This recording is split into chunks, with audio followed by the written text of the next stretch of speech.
தினமொரு வசனம். நீதிமொழிகள் 31வது அதிகாரம் வசனம் 20. சிறுமையானவர்களுக்கு தன் கையை திறந்து ஏழைகளுக்கு தன் கரங்களை நீட்டுகிறாள். விளக்கம்.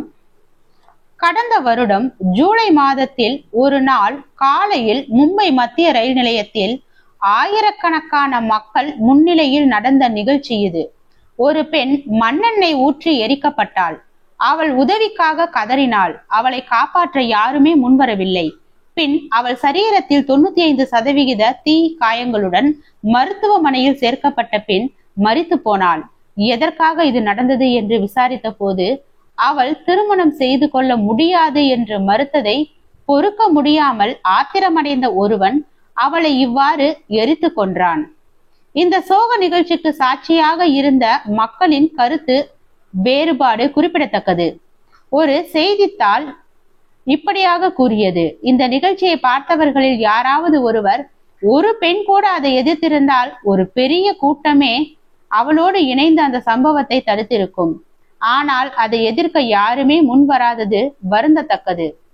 இந்த சர்வதேச பெண்கள் தினத்தன்று தொலைத்தொடர்பு சாதனங்கள், பெண்களுக்கு எதிரான வன்முறைகள், அடிமைத்தனம், வரதட்சணை கொடுமைகள், குழந்தைகள் திருமணம் மற்றும் வீட்டில் அடிதடி ஆகியவற்றை விளக்கி காட்டுகின்றன.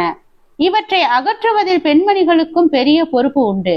மற்றவர்களை முன்னேற்றுவதில், அவர்களை தேற்றுவதில், துன்ப நேரங்களில் தாங்குவதில் கிறிஸ்தவ பெண்கள் ஆர்வம் காட்டுவதை தேவன் விரும்புகிறார். வேதம் தேவன் தங்களுக்காக வைத்திருந்த நோக்கத்தை புரிந்து கொண்ட பெண்களை பற்றி கூறுகிறது. எஸ்தர் ராஜாத்தி யூதர்களை காப்பாற்றினாள். ராகாப் என்ற பெண் யூத வீரர்களுக்கு உதவி செய்தாள். தொபோரால் ஞானமுள்ள தீர்ப்பினால் தன் மக்களை சேவித்தாள்.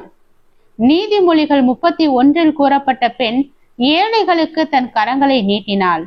நீங்கள் உங்களை சார்ந்த பெண்களுக்கு உதவும்படி கிருபை செய்ய தேவனை நாடுங்கள். ஜெபம். தேவனுக்கு ஸ்தோத்திரம். தேவனே, நாங்கள் எங்களுடைய வாழ்க்கையில் பிற மனிதர்கள் மீது அன்பும் அக்கறையும் கொண்ட மனிதர்களாக வாழ கிருபை பாராட்டும். ஆமென்.